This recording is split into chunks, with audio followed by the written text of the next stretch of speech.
Smoke drifts over the Elbe River, thick with the stench of diesel and burned bridges. On one side, the Americans, rifles slung low, boots crunching over twisted steel. On the other, Soviet soldiers in torn greatcoats, faces blackened with dust and victory. Both have fought through hell to get here. Both think the war is almost over. They peer through the haze, unsure who's across the water. German snipers had been here yesterday. Now shadows move unfamiliar but foreign. A hand rises. Not to fire, but to wave. For a moment everything stops. Two world powers staring across the ruins of Hitler's empire. Their flags will one day divide continents. But on this cold April morning, they share the same mud, the same exhaustion, the same disbelief that it's finally ending. They crossed that bridge as allies, and stood there, unknowingly on the fault line of a new world order. By sunset, the guns would fall silent, but peace would not. You're watching Wars and Myths, and these are the war stories they never told in school. By the spring of 1945, Nazi Germany was collapsing from both ends. From the west, American, British, and French forces tore through the Rhineland, their convoys stretching for miles, tanks grinding past towns reduced to ash. From the east, the Red Army was pushing relentlessly toward Berlin, leaving behind a trail of cities liberated and buried. For 6 years, Europe had been consumed by fire. Now the fire was eating itself. Every map and every command tent told the same story. The Allies were closing in. But the race to Berlin wasn't just about ending the war. It was about who would define the peace. In March, American generals like Eisenhower faced a choice. Berlin lay ahead when I'm within reach, but so did the Elbe, the agreed line where East and West would meet. Eisenhower decided not to throw more lives at a city already surrounded by the Soviets. Instead, he aimed to seal the Western Front, cut off any Nazi escape, and meet the Russians on German soil. To the east, Stalin's marshals saw the same map and drew a different conclusion. For them, taking Berlin wasn't strategy. It was vengeance. They would march no matter the cost. Meanwhile, on the ground, soldiers barely knew the politics driving them. Most didn't care who took Berlin. They just wanted to go home. But in headquarters from London to Moscow, the questions had already shifted. When the guns fall silent. Who controls Europe next? By mid-April, both armies were closing fast, not toward Berlin, but toward each other. They didn't know it yet, but the front lines were about to touch. And when they did, the world would feel the tremor. April 1945, Germany was in free fall. Villages once guarded by SS patrols now raised white sheets on broomsticks. The roads were jammed with refugees, deserters, and the broken machinery of a dying empire. To the west, American forces were moving fast, too fast for their own supply lines.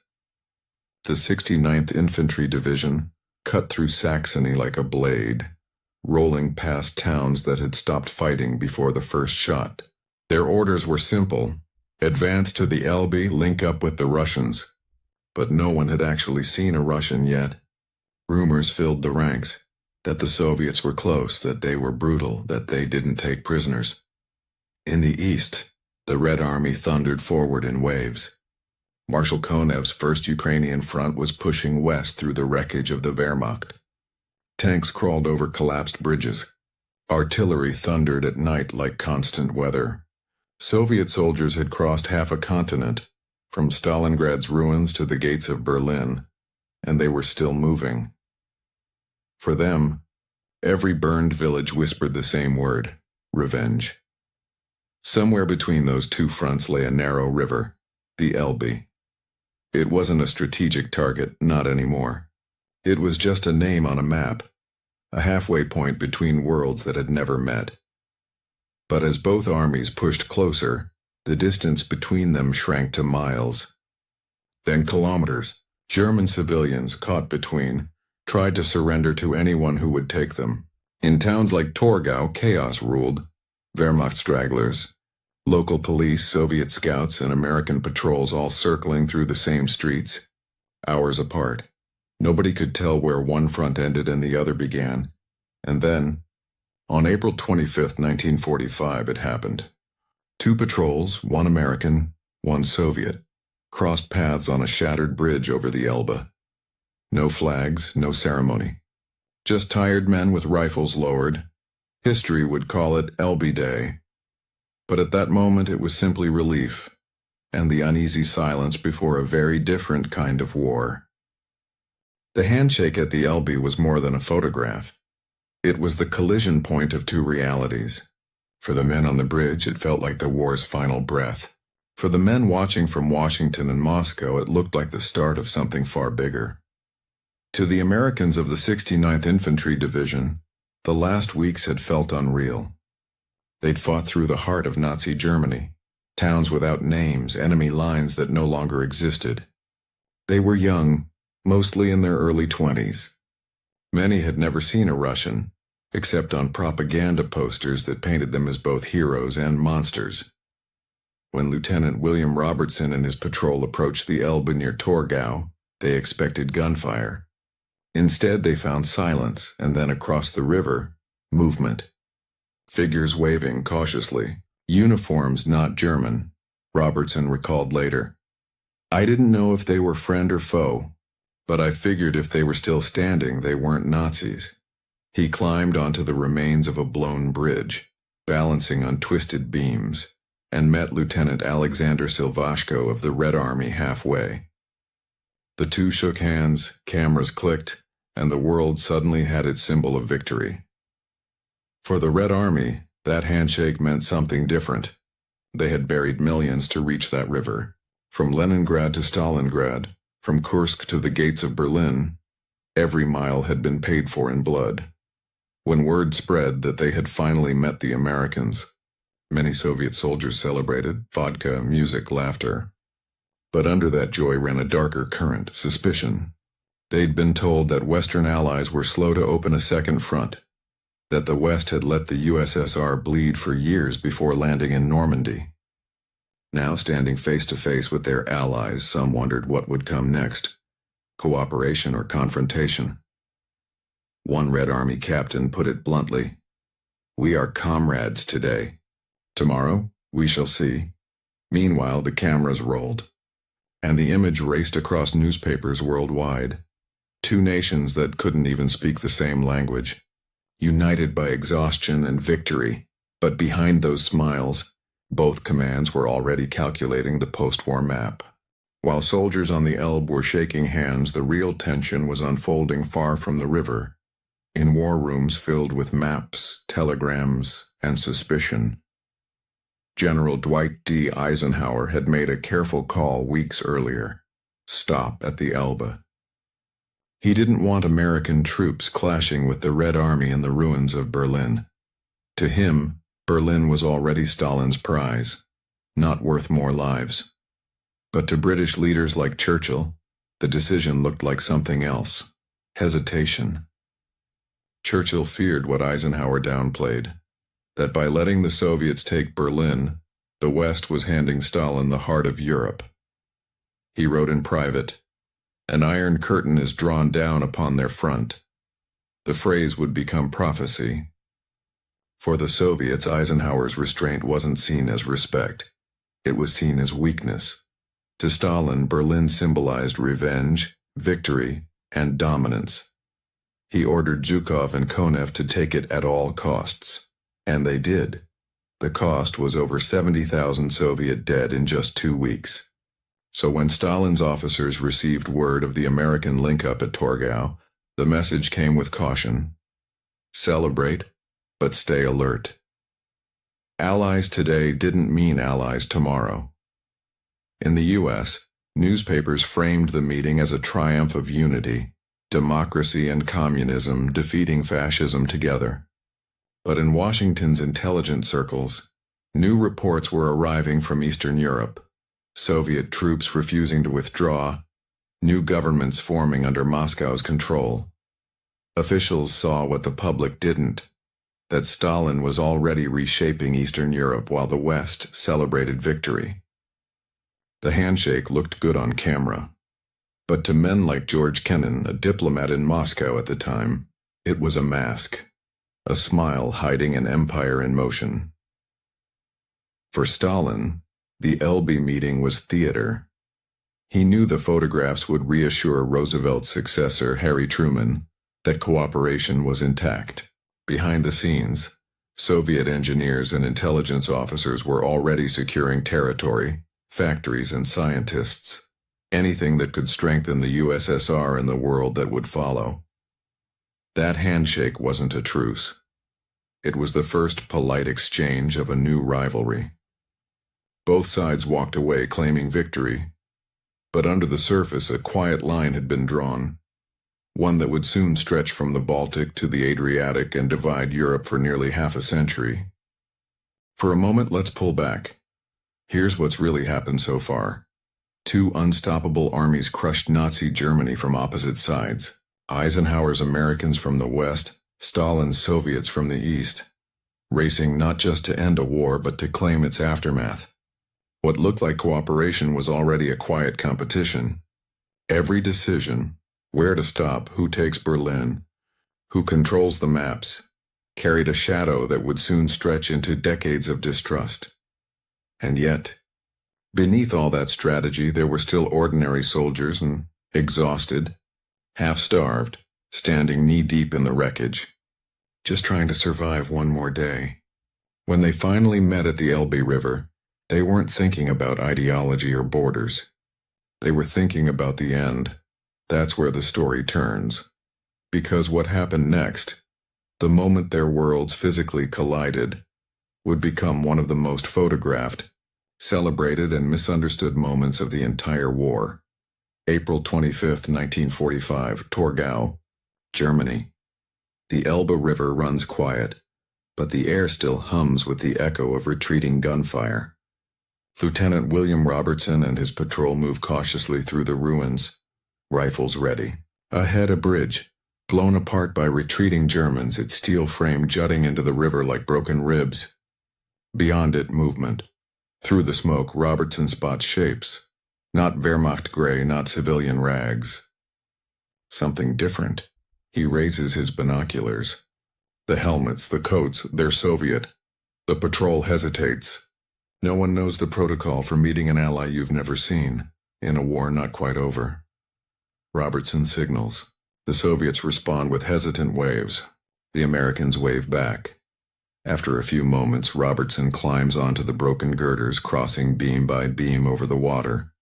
From the other side, Lieutenant Alexander Silvashko does the same. They meet in the middle, mud, smoke, gunmetal, and disbelief between them. They shake hands. That handshake, half a world's relief pressed into a single gesture, is caught by a photographer's flash. Within hours, the image races across front pages. Allies meet at the Elbe.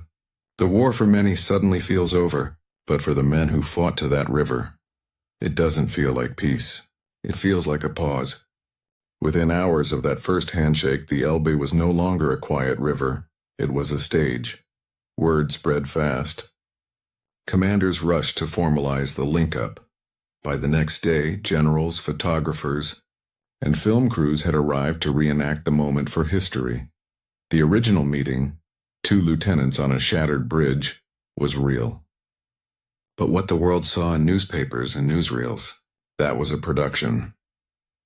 On April 26th, the American and Soviet armies held an official ceremony in Torgau. Flags were hoisted, soldiers posed, and translators struggled to keep up with laughter and toasts. Vodka met Kentucky bourbon. A military band played through static-filled loudspeakers. The photos are striking. Young men grinning, hats in the air, arms around each other. But look closer and the tension's there. Each group smiles but keeps a subtle distance. Different uniforms, different instincts. Still, for one fleeting day, the world believed in unity. The newspapers called it victory's handshake. Radio broadcasts promised an era of cooperation between East and West. Even President Truman, newly in office after Roosevelt's death, spoke of a shared triumph for humanity.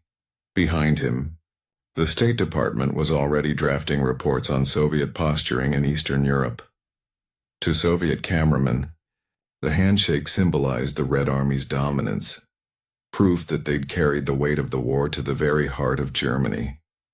To American reporters, it was evidence of brotherhood, a human moment in a world still on fire. Both versions were true. Both were propaganda.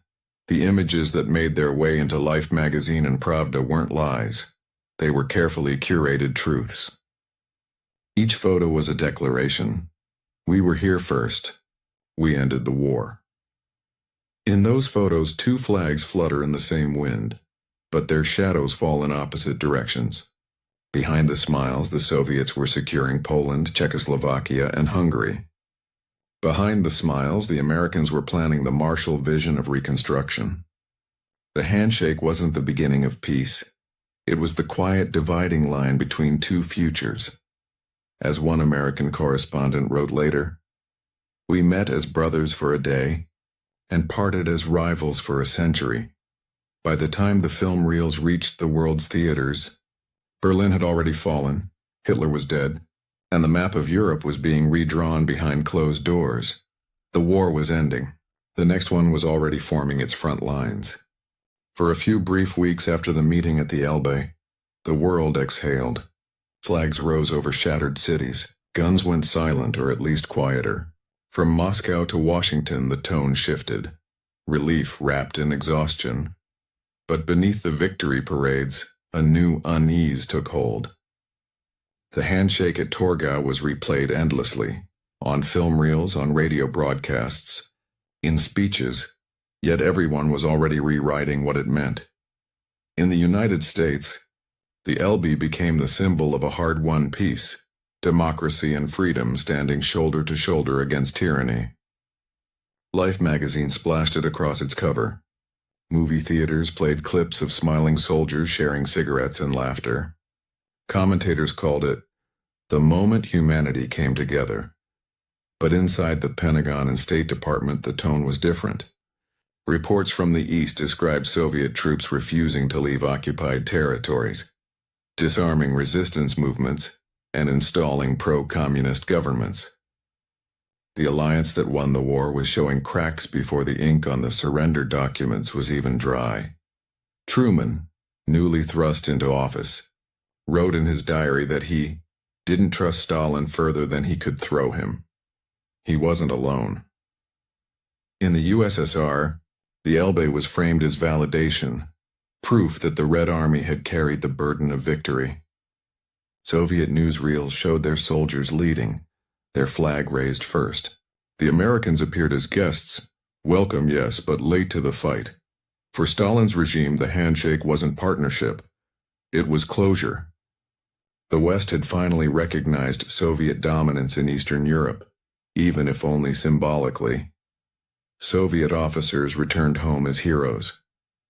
Behind them, entire cities were stripped of machinery, engineers and rail cars, reparations paid in steel and labor. Every victory photo masked the reality of what was being built, an empire of occupied nations stretching to the heart of Europe. To the men who actually met on that river, politics didn't matter much. Years later, many recalled those few hours as the purest moment of the war. No orders, no strategy, just two exhausted sides realizing they'd both survived. They traded badges, photos, watches. They sang songs neither side fully understood. Then they went back to their units, back to the mud, back to waiting for the end that didn't feel like an end at all. As the months passed, the Elbe handshake began to fade. Not from memory, but from meaning. The world that had celebrated it was gone almost as soon as the film reels stopped rolling. In Washington, the Victory Alliance was quickly rewritten as a warning. Speeches shifted from shared sacrifice to containment. By 1946, Churchill stood before an audience in Missouri and spoke the words that defined the next half-century. From Stettin in the Baltic to Trieste in the Adriatic, an iron curtain has descended across the continent. The Elbe was now history, a frozen moment before that curtain fell. In Moscow, The same event took on the opposite shape. Soviet propaganda reframed the handshake as proof of betrayal. Newsreels edited out the laughter and replaced it with narration about Western hesitation and self-interest. The message was clear. The Red Army had saved Europe. The Americans had simply shown up for the photograph. For Lieutenant Robertson and Lieutenant Silvashko, the two men immortalized on that broken bridge, life moved on in opposite directions. Robertson returned home to parades in peacetime.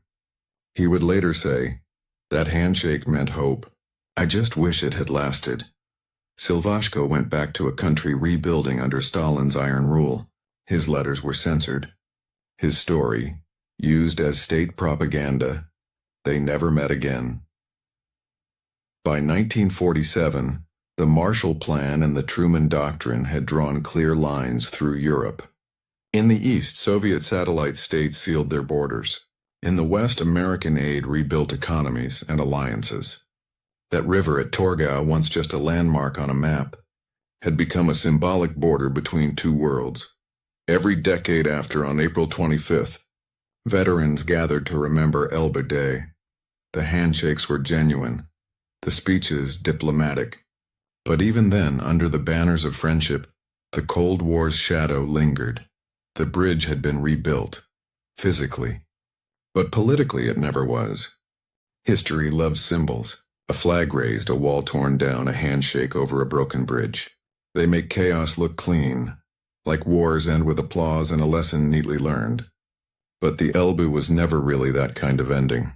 For one brief moment, two armies, born from different worlds, speaking different tongues, stood shoulder to shoulder and believed the nightmare was finally over. They didn't know that the peace they'd fought for would split before it even began, that the same cameras capturing their smiles would soon be used to film a different kind of war. One fought with fear, silence, and suspicion instead of bullets. Decades later, when those soldiers looked back at that day, most said the same thing. For that 1 hour on the riverbank, it did feel like the world might stay united. But history had other plans. The Elbe wasn't just where World War II ended. It was where the Cold War began, not with a declaration but with a handshake.